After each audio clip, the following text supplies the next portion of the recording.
దాదాపుగా 15-20 రోజులుగా కోసి ఎండబెట్టి కుప్పలు చేసి కళ్ళకు అదేంటి 14%, 15% అది కూడా వచ్చేసింది. మాకు రెడీ ఎండిన వడ్డు రెడీ ఉన్నాయి. మా పిఎస్సిసి అధ్యక్షుల వారు బ్రహ్మాండంగా ప్రారంభించి కొబ్బరికాయలు కొట్టి అలాట్మెంట్ వస్తుంది, అలాట్మెంట్ వస్తుంది అంటే రైతులు తెల్లందాకా పొద్దున్న దాకా బట్టలు కప్పుడు తీసుడు పట్టుడు తీసుడు అవుతున్నాయి.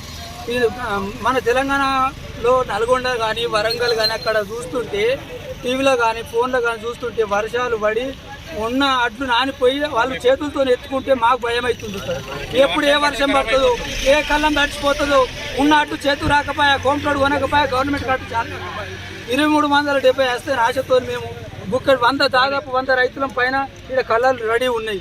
కొనుగోలు కేంద్రం వెంటనే ప్రారంభించి వ్యవసాయ అధికారులు వెంటనే స్పందించి మా రైతులని కుటుంబాలని ఆదుకోవాలని, లేని పక్షంలో పెద్ద ఎత్తున కుటుంబాలతో సహా పిల్లలతో పిల్లలతో పెద్ద ఎత్తున రాస్తారోకలు చేయడం జరుగుతుందని హెచ్చరిస్తున్నాం.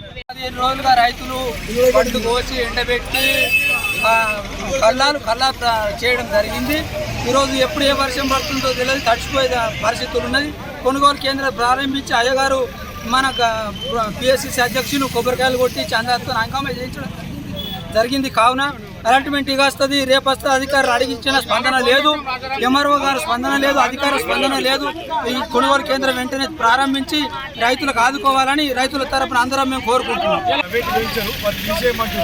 మా పరిస్థితి ఇట్లా గవర్నమెంట్ ప్లేస్ అయితే లేదు, ఎక్కడ కూడా వెంటనే విని మాకు ఎవరి కోపం లేదు. అధికారులు వెంటనే స్పందించి మా వడ్లు ఫస్ట్ అందరికీ సాగు చేయాలి.